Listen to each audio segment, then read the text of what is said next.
So guys তো guys Soumitrisha এই যে ইলেকশন গেল, এই ইলেকশনে নাকি রাজ চক্রবর্তীর সাথে ক্যাম্পেন করেছিল, মানে ভোটের প্রচারে বেরিয়েছিল ডিরেক্টর রাজ চক্রবর্তীর সাথে। এই ব্যাপারটা কিন্তু আমার অজানা ছিল, ঠিক আছে, আমি জানতাম না, আমি কোথাও দেখিনি বা কোনো পোস্ট বা কোনো ভিডিও আমার চোখে পড়েনি, বাট সে নাকি ক্যাম্পেন করেছিল রাজ চক্রবর্তীর সাথে। তো এবার রিসেন্ট এক ইন্টারভিউতে, মানে TV9 বাংলার এক ইন্টারভিউতে সৌমিকে নাকি কোশ্চেন করা হয়েছিল যে ভাই আচ্ছা মিঠাই, মানে আচ্ছা সৌমি, তুমি কি রাজনীতিতে এন্ট্রি মারতে পারো? তুমি কি পলিটিক্স জয়েন করবে? তুমি কি ভোটে দাঁড়াবে? কারণ যেহেতু সে রাজ চক্রবর্তীর সাথে ভোট ক্যাম্পেন করেছিল, সেই কারণে তাকে এই কোয়েশ্চেনটা করা। তো এর আনসারে সৌমিত্রিষা কিছুটা এরকম এরকম উত্তর দেয় যে দেখো, দেব আর রাজ চক্রবর্তী আমার কাছে গাইড, তারা আমার কাছে আমার ডিরেক্টরের থেকেও বড় হচ্ছে, তারা আমার কাছে গাইড,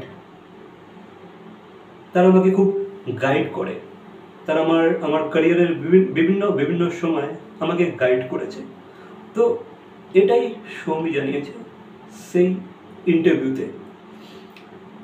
তো এবার এবার তাকে যখন আস্ক করা হয় যে ভাই আচ্ছা তুমি কি পলিটিক্স জয়েন করবে কি আদেও, সেখানে সৌমি জানিয়েছে হ্যাঁ আমি তো ক্যাম্পেন তো করলাম, যেহেতু তারা আমাকে গাইড করে, তো তারা যখন আমাকে ডেকেছে আমিও তাদের পাশে গিয়ে দাঁড়িয়েছি। আর মানুষের পাশে দাঁড়াতে প্রবলেমটা কোথায়? সৌমি কতকটা এরকম রিপ্লাই করেছে, ঠিক আছে, যে ভাই মানুষের পাশে তো আমি সব সময় দাঁড়াতে চাই। এবার কেউ যদি আমাকে অফার করে, কেউ যদি বলে যে ভোটে দাঁড়াও, তার কাছে যদি ভবিষ্যতে কোনো অফার আসে, সে কিন্তু জয়েন করবে। এমনটাই সৌমিত্রিষা জানিয়েছে যে ভাই সে কিন্তু ফিউচারে পলিটিক্স জয়েন করতে পারে।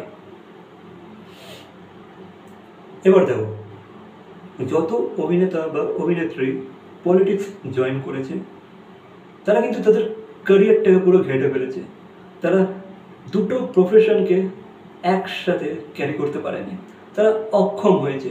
বেশিরভাগ ক্ষেত্রেই কিন্তু অ্যাক্টর অ্যাক্ট্রেসরা পলিটিক্স জয়েন করেই তাদের ক্যারিয়ারকে জাস্ট ডুবিয়ে দিয়েছে। এবার এক্ষেত্রে যখন সৌমিত্রিষা বলছে যে হ্যাঁ আমি পলিটিক্স, আমার কাছে অফার এলে আমি অবশ্যই জয়েন করব, আমি অবশ্যই মানুষের পাশে গিয়ে দাঁড়াবো, অবশ্যই। তো সৌমি কিন্তু এখানে তার যে মনের কথা, তার যে চিন্তা ভাবনা, তার যে দূরদৃষ্টি, সেটা সে প্রকাশ করে দিয়েছে যে ভাই সে কিন্তু পলিটিক্সে জয়েন করতেই পারে। দেখো সবাই তো আর দেব হয় না যে ভাই দুটো জিনিসকে, মানে তার ফিল্ম ক্যারিয়ার আর তার পলিটিক্স দুটোকে একসাথে ক্যারি করে খুব সুন্দরভাবে, এটা কিন্তু সবাই করতে পারবে না। এবার যদি ফিউচারে সৌমিত্রিষা পলিটিক্স জয়েন করে, আই ডোন্ট নো যে ভাই সে কতটা সামলাতে পারবে, বাট তার বুদ্ধি তো আছে, সে ম্যাচিওর ইনাফ, ঠিক আছে, তার ব্যবহার খুব ভালো, আই থিঙ্ক সে মানুষের পাশে দাঁড়াতে পারবে, সে সক্ষম হবে। বাট সে কি আদেও পলিটিক্সের সাথে সাথে তার ক্যারিয়ারটাকেও ধরে রাখতে পারবে? যদি সে ফিউচারে পলিটিক্স জয়েন করে, সে কি আদৌ দুটো জিনিসকে মেনটেন করতে পারবে? ডাউট তো আছে, কারণ সবাই আর দেবের মতো পারে না, এই হচ্ছে ব্যাপার। বাকি এই ছিল একটা আর্টিকেল যেটা আমি পড়লাম। এবার আমি জানি না যে ভাই সে রাজ চক্রবর্তীর সাথে কোন ক্যাম্পেনে গিয়েছিল, আই ডোন্ট নো, ঠিক আছে, আমি কোনো ভিডিও বা ফটো আমার তো চোখে পড়ে নেবে, আমি এটা নিয়ে অতটা রিসার্চও করিনি। আমার কাছে আজ একটা আর্টিকেল এলো যেখানে আমি দেখলাম যে ভাই এত কিছু ঘটে গেছে, তো এটা নিয়ে আমি তোমাদের সাথে আলোচনা করলাম। এ বিষয়ে তোমাদের কি মতামত অবশ্যই কমেন্ট করে জানাবে। ভিডিওটা ভালো লাগলে লাইক, কমেন্ট, শেয়ার, সাবস্ক্রাইব। তো দেখা হচ্ছে পরবর্তী কোনো ভিডিওর সাথে।